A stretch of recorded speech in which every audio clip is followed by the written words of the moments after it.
If you are new to our channel, don't forget to hit that subscribe button.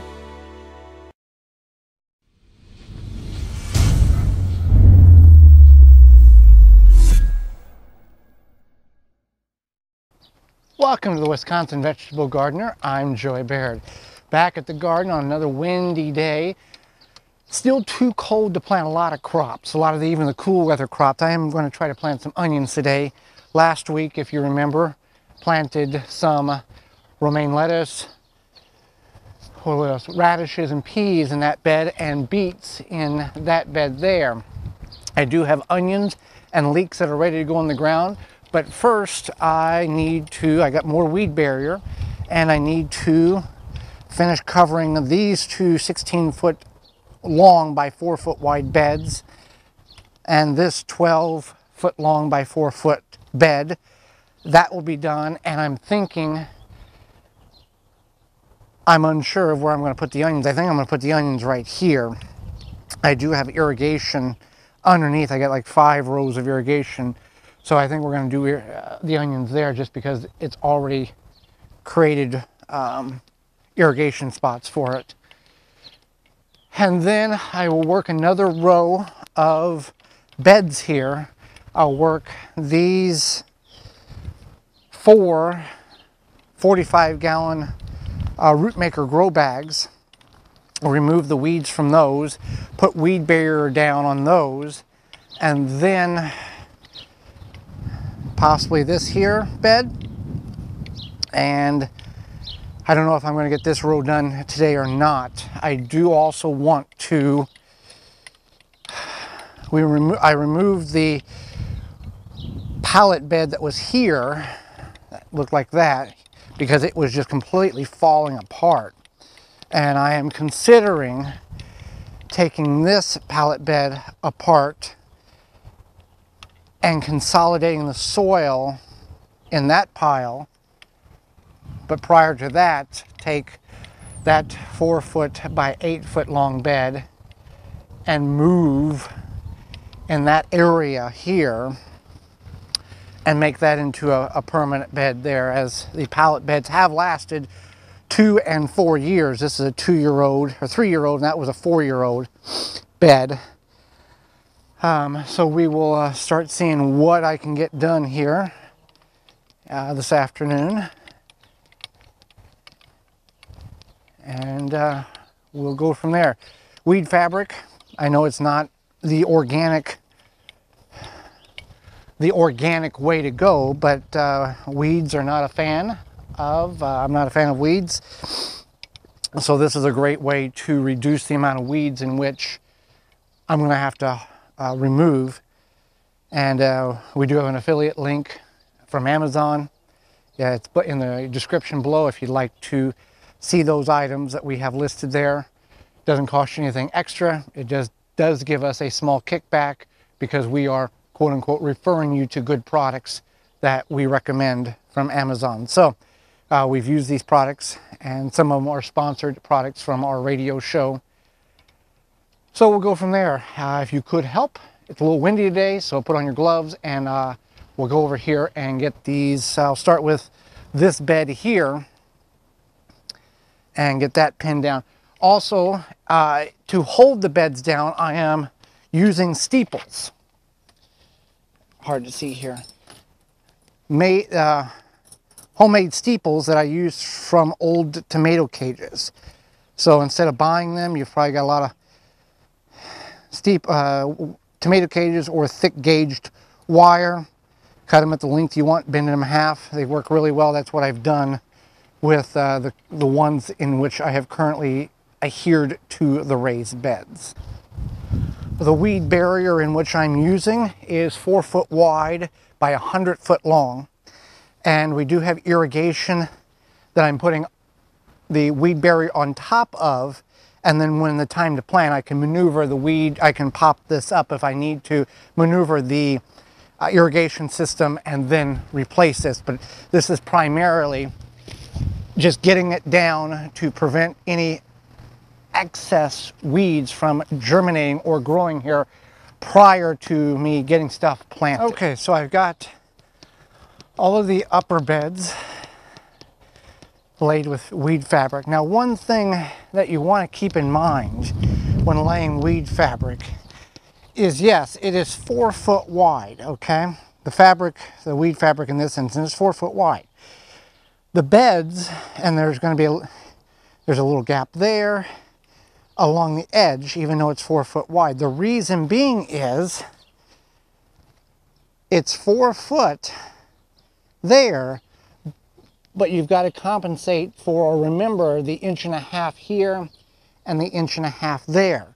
So you're going to have about 3 inches of gap there, as I had here, because of the way the beds were created. Now, if the beds were, the end caps were butted up against the side rails, then it would be 4 foot exactly, and you wouldn't have any gap to be concerned with. So, something to keep in mind. So that portion is complete. Now, the exciting work of working through these Rootmaker grow bags, the 45 gallon, and I think there's a 60 gallon or somewhere. What I'll do is, as I did with this bed here and that bed, the reason that bed does not have weed fabric is, in the last episode last week, I ran out, but I still wanted to get crops planted, so that'll be a minor inconvenience to have to weed that bed. With these,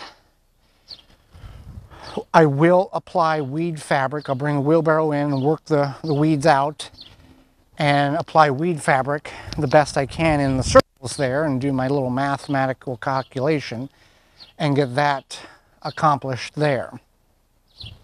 And then everything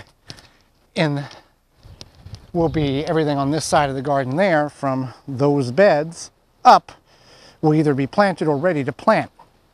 So just one of those tedious tasks that can be done when it's just a little too cold outside to plant, but it's going to have to get done. You might as well do it now than have to try to do everything in a weekend when I got to get stuff planted last weekend, let's do it now type of situation.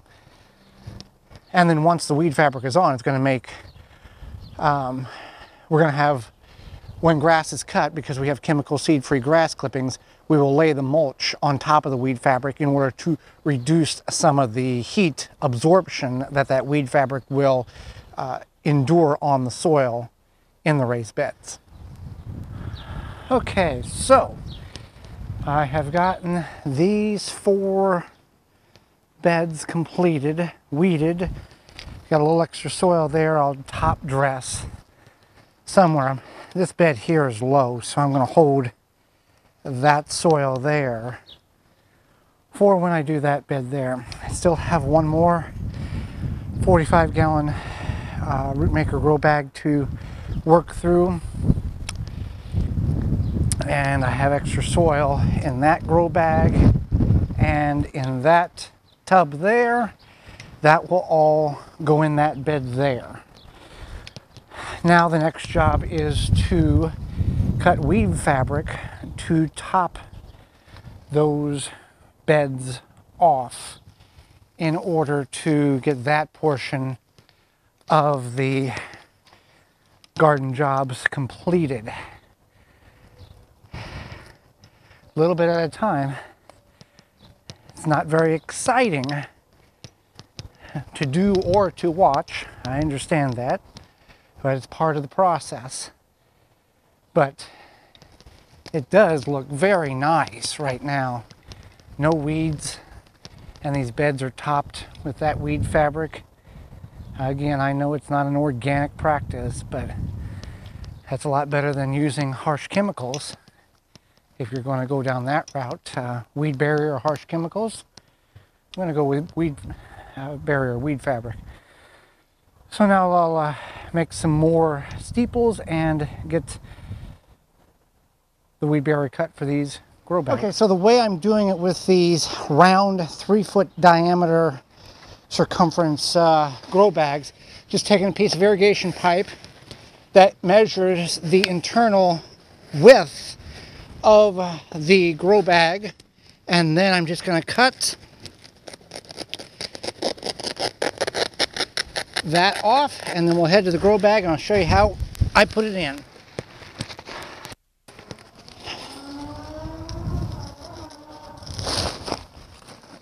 Oh, I'm just going to stretch this out.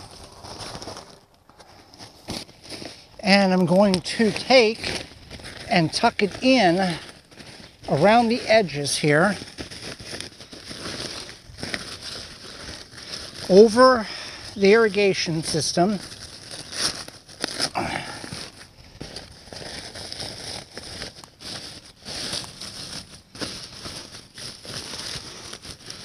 Best we can.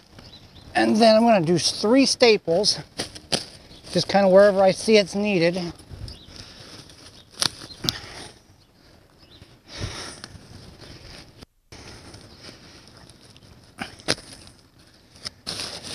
Tuck that in a little bit more. That's kind of how I'm going to do it. I'm not wasting too much time cutting it out and wasting some fabric. I'm just kind of layering it in there. And then I might need another staple on that one just to hold the center down a little bit better. And that's how I'm doing it. It works for me. Okay, was able to complete the weed barrier in the raised beds, grow bags here. Also completed it in this little 4x3 trellis here, bed that have cucumbers or pole beans on this spring or this summer. Still have a lot to work on. One more grow bag, that raised bed, and I talked about bringing the one bed and putting it over in that area. So that will wrap it up for this episode. Not much of excitement, more of a watch me work type of thing, but that's what happens. So thank you for tuning in. If you like this kind of thing, like and subscribe and comment. I'm Joy Baird. This has been the Wisconsin Vegetable Gardener, and we'll see you next time.